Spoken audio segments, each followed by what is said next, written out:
Hello everyone, welcome to my channel, welcome to a new mini blog. আজকে আমাদের স্কুলে ছিল সরস্বতী পুজো উপলক্ষে এটা ছোট্টখাটো খাওয়া দাওয়ার অনুষ্ঠান। তাই আজকে আমরা সেজেগুজে যাচ্ছি স্কুলে।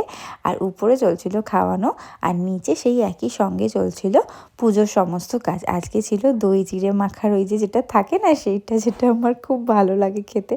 তো যাই হোক, এখানে বাচ্চারা আগে খেতে বসে গেছিলো, মানে 5 to 12 পরপর সবাইকে খাওয়ানো হচ্ছিল।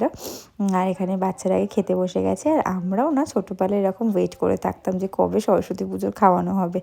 আর এখানে গরম গরম বেগুনি ভেজে তোলা হচ্ছে, আর তারপর সেটা একদম বাচ্চাদের দেওয়া হচ্ছে। আর এখানে রিঙ্কি এসেছিলো পঞ্চপ্রদীপ নিয়ে, আমি সেটা থেকে একটু তাপ নিয়ে নিলাম। আর এদের খাওয়া হয়ে গেছে, এখন ওরা আইসক্রিম নিয়ে যাচ্ছে বাড়ি। আর এটা হচ্ছে 10-এর আউটগোয়িং ব্যাচ, মানে এরা দেবে এখন মাধ্যমিক। আর আজকে মেনুতে ছিল বেগুনি, ভাত, ডাল, বাঁধাকপির তরকারি, চিকেন কষা, চাটনি, পাঁপড়, আর ছিল আইসক্রিম। আজকে ভিডিওটা এতটাই, ভালো লাগলে সাবস্ক্রাইব করো।